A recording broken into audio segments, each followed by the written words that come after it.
અને હવે વાત કરીએ અમરેલી, જ્યાં ખાનગી શાળાઓની મનમાની મામલે તંત્ર એક્શનમાં આવ્યું છે। આગામી દિવસોમાં શાળાઓ ખુલવા જઈ રહી છે। નવા સત્રની શરૂઆત થશે ત્યારે અમરેલીના રાજુલામાં ખાનગી શાળાઓને શિક્ષણ વિભાગે નોટિસ ફટકારી છે।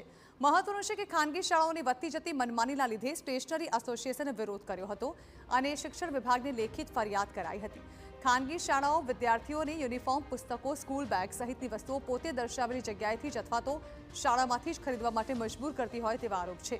ત્યારે આ સમગ્ર મામલે સ્ટેશનરી એસોસિએશન દ્વારા વિદ્યાર્થીઓ પર દબાણ કરવાના આક્ષેપ અને પુરાવા સાથે જિલ્લાના પ્રાંત અધિકારીને આવેદનપત્ર પાઠવ્યું, જે બાદ શિક્ષણ વિભાગે આરટી એક્ટ 2009ની કલમ 17 મુજબ દબાણ કરવા બાબતે તાત્કાલિક બે ખાનગી શાળાઓને 10,000નો દંડ ફટકારીને વધુ કાર્યવાહી હાથ ધરી છે। સાથે શાળાઓ વિદ્યાર્થી કે વાલીઓને દબાણ ન કરે તેવી ચેતવણી પણ આપી છે। તમામ શાળાઓને આરટીના નિયમ મુજબ કોઈ પણ બાળકને તમે ડ્રેસ, પુસ્તકો, બૂટ મોજા કે કોઈ પણ વસ્તુ સ્પેશિયલ દુકાનોથી અથવા પોતાની શાળામાંથી જ લેવા માટે ઇન્સિસ્ટ કરી શકાતું નથી। એ બાબતે આરટીના નિયમની નોટિસ પણ આપેલી છે। અમે તમામ શાળાઓ માટે આ નોટિસ ઇસ્યુ કરીએ છીએ। જો કોઈ શાળામાં આવા ઇસ્યુ જોવા મળશે તો આરટીની જોગવાઈ પ્રમાણે 10,000 દંડની તમામ શાળાઓને અમે નોટિસ ઇસ્યુ કરવાના છીએ।